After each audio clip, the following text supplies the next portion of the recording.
Hi, welcome to the Russ and Vince Courtside Podcast. I'm your host, Vince. Before we go into the video, please hit that like and subscribe button down below if you enjoy our videos. Let's get right into it. Yes, sir. Yes, sir. Let's get right into it, you guys. Welcome once again to another episode of the Russ and Vince Courtside Podcast. I am your host, Vince, here today with, of course, our amazing host, Russ. Yes, it is. The tandem is back together. How are we doing today, Russ? I'm feeling good. It's the NBA playoffs coming, and it's gonna be a new team winning it. It's another one of those non-back-to-back winners from Oh, yeah, 2019. man. Absolutely. Yeah, no, absolutely. It was definitely a interesting finals we're going to go into in another video. Right now, we definitely want to talk about what happened in game 6, Pacers versus Knicks. As you guys can see in the title, Pacers were able to close out the Knicks in 6 as somebody predicted. Before we get into the video, you guys, if you do enjoy the content, as always, please hit that subscribe button. YouTube shows us about 75 to 80% of you guys that are tuned in watching are not subscribed. So please, we do appreciate the subscription. Turn your notifications on down below so that you can be notified anytime we go live or videos being posted. And of course, if you enjoy the video, hit a like and subscribe, like I said. All right, let's get right into this, guys. Pacers, Knicks, game 6, man. So after a crazy game 5 where the Knicks were able to get game 5 at home in New York, like I kind of predicted with that one as well. A lot of people were kind of thinking the Knicks were going to force a game 7. We started hearing in the crevice, Knicks in 7, right? Sounded very Wasn't similar me. to the Lakers. Sounded very similar to the Lakers, from Lakers in 5 to Lakers in 6 to Lakers in 7 to now Cancun in 5. So unfortunately, the Knicks, they did end up losing, but it was a great series nonetheless. A series much better, worth watching compared to the West. One of the things that I did notice, and I want your thoughts and opinion on this, Russ, I've noticed that for every game, for the most part, that the Pacers have won in this matchup, Tyrese Halliburton has scored at least 20-plus points and has assisted over 10 times. But here's the crazier stat. Outside of this game 6, he's honestly averaged almost 1 or just 2 turnovers overall throughout the series. This game in particular, he had 4 turnovers, but he did still have 13 assists. So I was just curious, Russ, what did you see in the game that led to the Pacers ended up beating the Knicks in this matchup for game 6 in Indiana? I would say that the Pacers, they were in game 5. Things weren't flowing. They weren't hitting shots. They were in New York. They're like, you know what? We're just going to let this one go. We're going to go back home. It's just like that Knicks Celtics series where, Celtics, went at home. I believe it was like right before the elimination game for the Celtics. The Knicks beat the Pacers in New York, and then they go to Indiana and thought they had some momentum going, but the Pacers were like, nope, we're home. We got the crowd on our side, got the momentum going, and look at us now. Well, I feel like they kind of just put them away. You could kind of see like the Knicks were done. They weren't doing the things that they were doing to get themselves there. I would say Tyrese, man, what a year. You got that song, What in the Helly? What in the Burton? What in the Heliante? Then you got the overrated comments like, this is the year for Tyrese, man. It's like it was written in the books, man.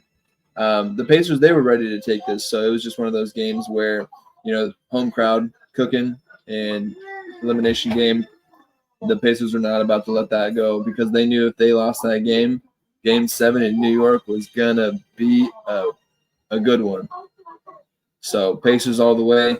You called it, Pacers in 6. I'm going to have to start asking you for my picks if I ever start gambling, man. If I go down to Vegas. Man. One of these days, hopefully we can get DraftKings on, with the plug. I'm just saying, I know what I'm talking about at least 50% of the time. So another 50% of the time, I don't know. Maybe it's my emotion starts to come in a little bit, so it clouds my real judgment. But at the end of the day, man, nonetheless, Pacers did exactly what I expected, and the Knicks did exactly what I expected. I felt like, especially for rating purposes, the NBA was not going to allow the Knicks to not at least force a game 6. And if you watch that game 5, you could tell very early the officiating was going to be a little bit different. Knicks fans would definitely say arguably they lost because of the officiating majority of the series. Pacers fans may say the same.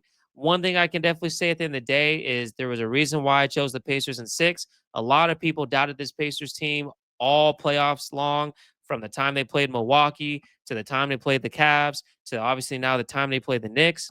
And it was just something about this team that I started noticing and saw that they had the capability of really going far, at least making the NBA finals. We won't go into finals picks quite on this episode, but I will say that you guys may be surprised what I have to say in terms of who I think is going to win the series, as well as how many games it's going to take. But what I can say is either way, man, we were definitely treated to a very good series. The Knicks did not let us down after beating the Boston Celtics, man, making it to the Eastern Conference Finals, playing against a team that just made it to the Eastern Conference Finals a year prior and still getting to at least a game 6. You got to feel good, man. If you're a Knicks fan at the end of the day, understand this. There were certain expectations, right? A lot of expectations from the postseason of last year was that after getting Karl Anthony Towns, after getting Mikal Bridges, you guys had the team to take you all the way to at least the second round, right? Once it came to matchups, they thought, you know what? It's still a successful season for you guys if you guys manage to at least force a game 6 against Boston. That's how little they believed in you. And you know what? Not only did you force a game 6, but you won in 6. So not only that, then you go to the Eastern Conference Finals, and arguably, if you guys had a better bench, you guys weren't playing on tired legs, and you had better execution defensively, you guys could find yourself in the finals. And now that Boston Celtics are having their turmoil issues with Jason Tatum being injured, and then you got the whole question financially, if you can keep Jaylen Brown, if you can keep KP, if you can keep Drew Holiday. There's rumors all over the place stating that they might have to make some trades in the offseason here in a couple of months. You guys might just be exactly where you need to be moving forward to still find success. And so, with that being said, that's actually one of the next questions that I want to bring back my guy Russ here to kind of talk a little bit more about. Is let's talk a little bit about the future for the Knicks. There's been a lot of talk about firing Tibbs for Michael Malone. Michael Malone obviously is a homegrown New Yorker, just got let go not that long ago, from Denver, winning his coach in Denver Nuggets history. He's available. Do you think this is a situation, real quick? Do you think that they should fire Tibbs for Malone or somebody else, or do they think they should keep him? Vince, that is a very good question. I mean, Jalen Brunson in the recent interview, might have been the X interview, but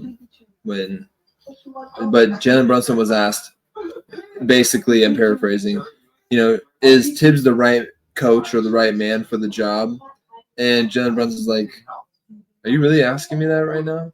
Like, yes, he's the guy. And I don't know if that's just, one of those things where it's like, you're not trying to say, even if that was going on and Tibbs wasn't the man, are you really the one to be saying that? That as the leader of the team, like, I just wouldn't be the first person on the team being like, yeah, it was the coach. But honestly, I think Tibbs has got he's got this weird reputation of like playing guys so many minutes. And sure, I guess you could say their season was a success, but I don't know. Maybe it just goes to show you that the Knicks aren't as don't have that depth that you would think that they would. Fire Tibbs for Malone. I mean, I don't know where we got this whole thing about like just one season you would call this even Stephen A. Smith called this season for the Knicks an up season. So why in the hell when you're going up, would you want to fire the guy on the way up? Like, let the man have a down year, then fire him, you know? It's like Michael Malone, he just got fired. So you want to bring a guy in who got fired for a down year for a, you know, and trade him for a guy on who's on the way up in terms of like the next season and everything like that. To me, it's just kind of weird. It's just one season this coach doesn't do well, whether they're a championship coach or not, or most winningest head coach or not, aka Malone. You just fire him. It just doesn't make any sense to me. You just got to move some pieces around Karl Anthony Towns, Jalen Brunson, you know, and some other people, and then we could see where the season goes. Then next year, if they have a down season, and that is still kind of crazy to fire somebody. Come on, you ride through it. To me, you know, you build the cohesiveness and all that kind of stuff. But if you're really gonna at least do it next season when, like, I don't know, he doesn't do as well on the next team. But this year, when literally you'd consider it an up year because you went from second round to the third round, you're gonna fire him now. It's like it just doesn't make any sense to me. Oh, I agree with you, man. I actually saw in the comment section on ESPN where somebody had said, Knicks, we're the Knicks, not the Lakers.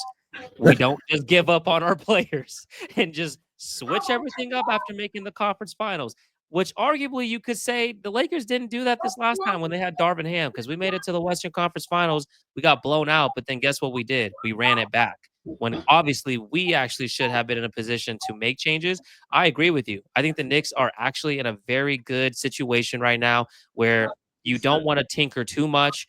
Tibbs is a defensive-minded guy, but obviously he has a lot more offensive players. A lot of these players that, you know, didn't really show up defensively, you got to hope and wonder if they're going to really try to work on that in the offseason. I think that if anything, the biggest thing that the Knicks need to work on is the bench. I think if you go find yourself some solid bench players, defensively, offensively, whatever it is, ones that Coach Tibbs approves of, because remember, a lot of these moves that the front office for the Knicks did was without Tibbs, like whereabouts. They just said, hey, we're going to get McHale. Hey, we're going to get Cat, you know, and now Tibbs is becoming more of an offensive-minded coach instead of a defensive-minded coach, but his nature is defense. You go on the offseason, go find yourself a nice bench where you can rely on certain players to help you guys during the regular season so you're not putting a lot of minutes on your starters. That way they're a lot more fresh going into the postseason. Next thing you know, you got yourself a great situation for 2025 to 2026. But with that being said, the last thing I want to talk about here, man, well, actually, second to last thing is real quick. Do you think that the Cat Brunson duo can win, or do you think they need more? And let's make this one real quick here. I just want to know your opinion on that. I'm once again going to say that cohesiveness and just not changing up the players so much at the top end, you know, helps out teams in the long run because you just, which is why I kind of hated it when they did it with LeBron. LeBron teams, they always just seem to like tinker around too much with the roster. I mean, in 2020 when we won the championship, why do we break that team up right away? It just doesn't make any sense. You know, the team just won a championship, and then you retool a bunch of it, which okay, fine. And then 2021, we had a great team. We were just injured in the playoffs with AD, getting hurt in that Sun series. But like, even the whole team was like, "Hey, we think we can win a championship. Let's just run it back." And the front office or whoever made the decisions, it was just Rob Pelinka probably, was like, "Nope. We're not gonna do that. We're gonna go probably the Russell Westbrook, you know, route or whatever when we went that way." To me, Karl Anthony Towns just needs to work on his game defensively because that's where it's struggling.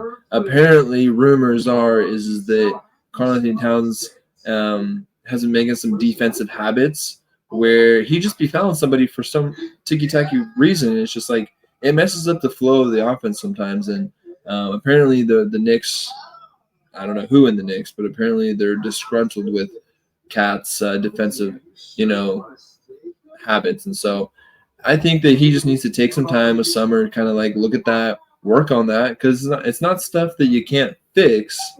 It's just, you know, it's discipline. So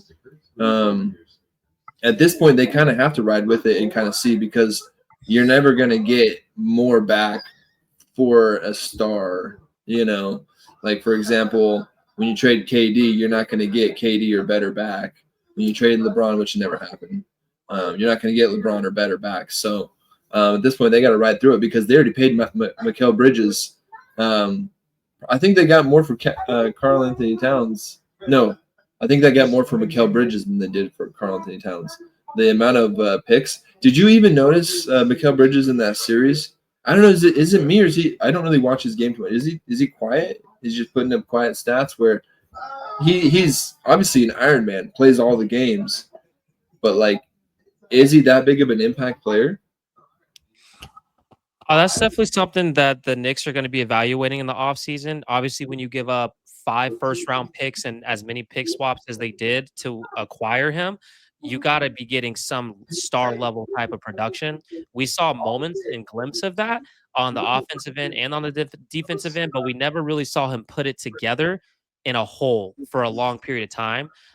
Definitely a fascinating thing to talk about. Getting a star versus getting high quality role players for the stars you have. And we'll probably do another video on that at some point. But real quick, man, I just want to finish this video off with one simple question. Now, if you guys don't already know, at the end of the game, they present the team their award for winning the Eastern Conference Finals. And then slightly after that, they name who becomes the Eastern Conference MVP. This is something that was started about 3 years ago, roughly, if I'm not mistaken. We saw Jason Tatum take it home last year. The year before that was Jimmy Butler. This year, a lot of people had questions about it. Was it going to be Tyrese Halliburton? And if not, who? Well, little be known, Pascal Siakam ended up taking home that MVP award. And the question remains, did he deserve it or did he not deserve it? Personally, I'll go first and I'll let you finish and close it out. But I think Tyrese Halliburton had an amazing series. But because he was inconsistent, you can't give it to him.